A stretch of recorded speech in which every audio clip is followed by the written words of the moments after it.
Hi, it's Hugh Foster on the bass here. So out of sheer necessity, I decided to do a string shootout between two different fretless string brands on my Schecter Stiletto, which was recently converted to a fretless. So the story here is that I was really enjoying the Ernie Ball Group 3 Flatwound strings on a couple of my other basses, specifically on my Stingray, and I thought it was really good for that Bernard Edwards tone, which I think, everyone loves. And so I thought, Flatwound strings are usually the go-to on fretless. I'll give them a go on my 5-string Stiletto. The thing is though, not all basses, take strings in the same way. And there was one particular issue I was just really struggling with, namely the tension. It's really, really high tension and it was becoming a real struggle to play. And, on a 5-string, that's a bit of an issue, right?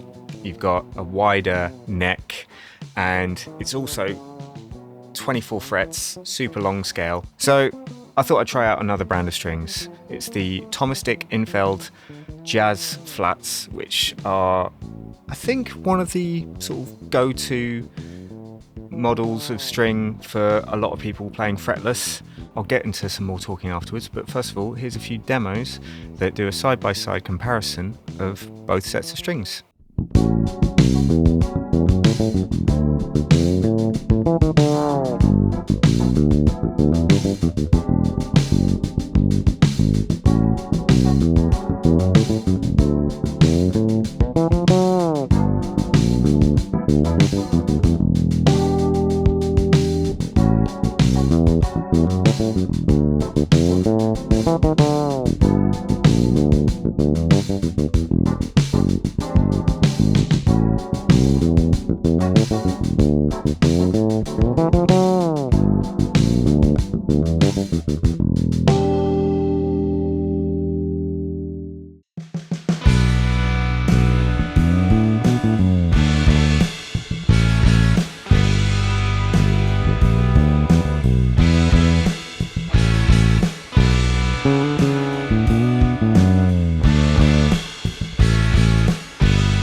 So I don't have the original packaging for the Ernie Ball strings, but here is another set. These are the Group 3, which are for 4-string basses. I think they've actually changed the design and the name slightly since I bought these. But yeah, the Group 5 ones were the 5-string set. And yeah, really enjoyed them on my Stingray. Just sounded like Bernard as soon as you put the strings on. It's just like, wow, yeah, that's his tone straight away. But on the Schecter, on the super long scale 5-string, it felt just too tense. Like the strings were really fighting back and just kind of like, not enjoyable to play. What I do enjoy about them though is the smoothness of the tone. Now I feel like these strings, the TI Jazz Flats, play so much easier. Like that was evident straight away. But the one thing that I did find that, and we'll listen to a couple of isolated bass takes just to really demonstrate this, they sound less smooth, and maybe that's just because the strings are new, haven't been played in yet. The Ernie ball strings have been on for a few months, but I haven't gigged that bass. It's purely been a studio bass. So yeah, it's been played in a moderate amount. These jazz flats sound a little more twangy, let's say. There's a lot more mid-range information going on.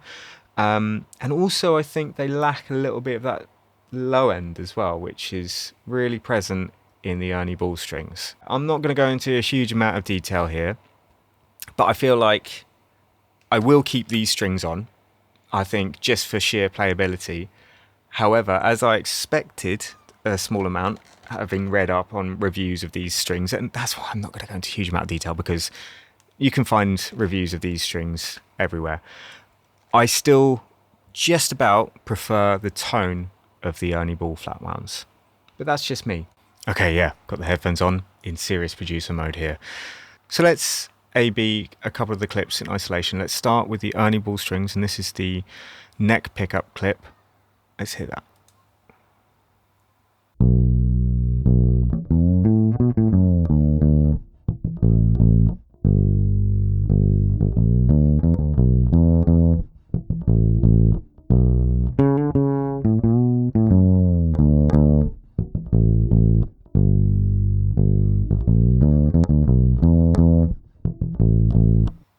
Okay, and now the TIs.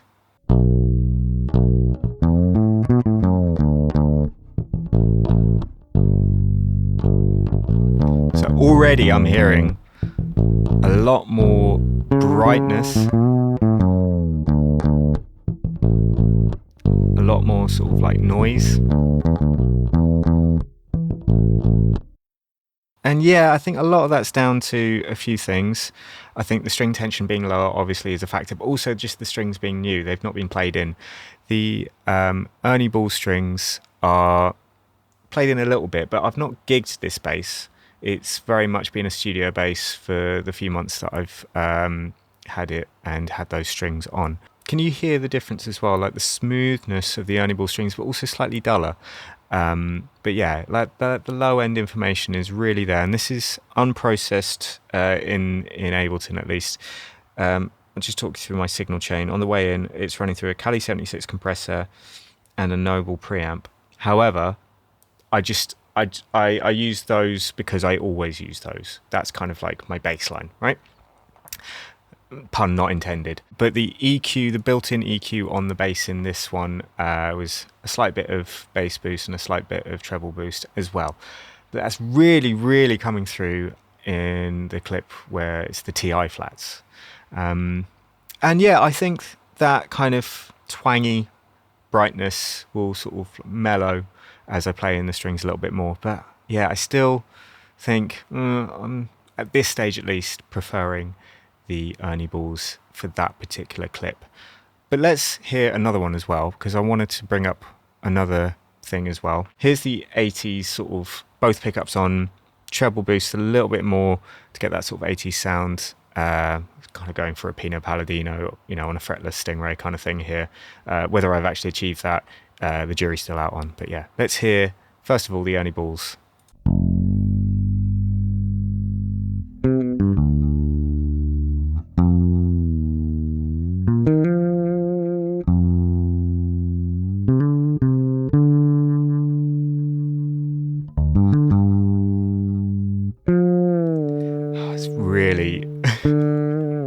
Really bad for the ego hearing your intonation in isolation like that. But yeah, let's hear the TIs.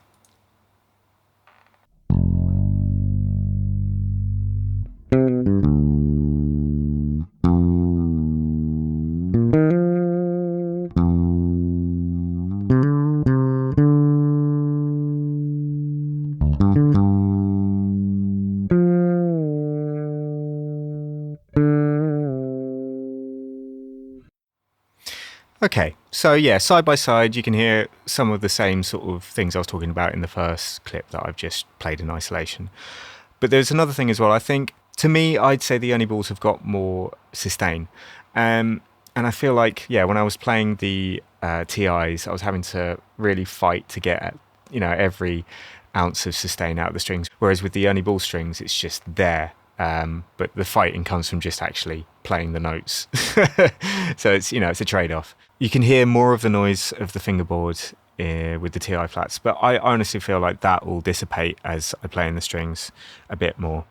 Anyway, let's wrap this up. I feel like my assumptions were kind of proved, that, you know, I was going to prefer just about the tone of the Ernie balls, but just for sheer playability and more expression, the TI flats shade it for me. But yeah, let me know what you think in the comments. Obviously, you know, it's my opinion. You might have a different one to me, and if you do, I'd love to hear it. Just before I go, obviously like and subscribe if you haven't already. And if you'd like a little extra and you'd like to support me a bit more, don't forget you can head over to my Patreon. That's where you'll be able to get a few more extras. For this one particularly, I'll make those backing tracks available, and also the tabs for the bass lines that I recorded. But yeah, a nice simple one. I'm planning to do more videos with this fretless bass, so yeah, watch out for one of those, and I'll leave it there. Nice one, guys. I've been Hugh Foster on the bass, and I'll see you next time.